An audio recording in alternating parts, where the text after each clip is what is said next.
8 लाख 8.5 लाख बिदि फैसाथ' मामुलि नङा नंगौना नङा 210 करि लायोबा बेसेबां जायो 8 लाख 11,000 जायो मिनिमाम गिबियावनो नोंथांमोनखौ आंनि इउट्युब चेनेलाव सिगाङावनो बरायग्रोबाय प्रमद बर' सारनि दैदेननायाव इउपिपिएल सरकारा दिनैहाय गावसिनि खोथा होनाय बायदियै 75,000 होनो होननायखौहाय दिनैनिफ्राय जागायबाय मोनथाम किस्ति हिसाबै होगोन बेखौ फार्स्ट किस्ति सेकेन्ड किस्ति बिनि उनाव थार्ड किस्ति होगोन आरोना दिनैहाय 25,000 होजेनबाय आरोना मुसलपुरावहाय थारमाने जोबोद मोजां खामानि नंगौना नङा बिथांमोना जेबायदि खोथा होदोंमोन 75,000 होगोन होननानै दिनैनिफ्राय जागायबाय आरोना दिनै फार्स्ट किस्ति हिसाबैहाय बिसोर 25,000 रानना होबाय आरोना जोबोद मोजां खामानि जे रायजोनि मोजां मावदों थिगैनो दङ बेबायदि मावलांबाय थादों नाथाय मोनसे खोथाखौसो आं दिनैहाय एसे कनफिउज मोनदों आरोना दा आङो निउसखौ जा नायदोंमोन आरोना नायबाय थादोंमोन बे मुसलपुराव जानाय दिनैनि चेक राननायखौहाय दा बिथांखौ आं बुंनो सानदोंमोन मोनसे खोथा बे खोथायानो जाहैबाय जे सेल्फ हेल्प ग्रुपनि जा मेम्बारफोर सेल्फ हेल्प ग्रुपआव खयजन थायो मानसिफ्रा मेम्बारफ्रा बेसेबां थायो होनोबा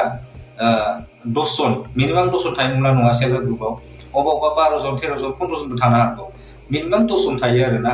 दा बे 10 जन मानसिफोरनिफ्राय मेम्बारफोरनिफ्राय 21 थाखा खरि लादों आरोना होमबा सासेयाव जुदि 21 थाखा खरि लायोबा 10 जनावहाय 210 जनखौनो लादों मिनिमामखौ लादों नंगौना नङा 210 मोनसे ग्रुपआव ओमफ्राय बिथांमोना दिनै मुसलपुरावहाय सेल्फ हेल्प ग्रुप गासै 3,865 टा ग्रुपनो फैसा होदों होननानै बिथांमोना दिनै बुंदों आरोना मिडियानि सिगाङाव जुदि मोनसे ग्रुपनिफ्रायनो 210 करि लायोबा 3,865 टा ग्रुपनिफ्राय 210 करि लायोबा बेसेबां जायो 8 लाख 11,000 जायो मिनिमाम ओमफ्राय दा बे फैसाखौहाय बिथांमोना बबेयाव बाहायनो नागिरदों ओमफ्राय माबा मोनसे खामानि मोजां खामानियाव बाहायनो नागिरदोंबा थिगैनो दङ नाथाय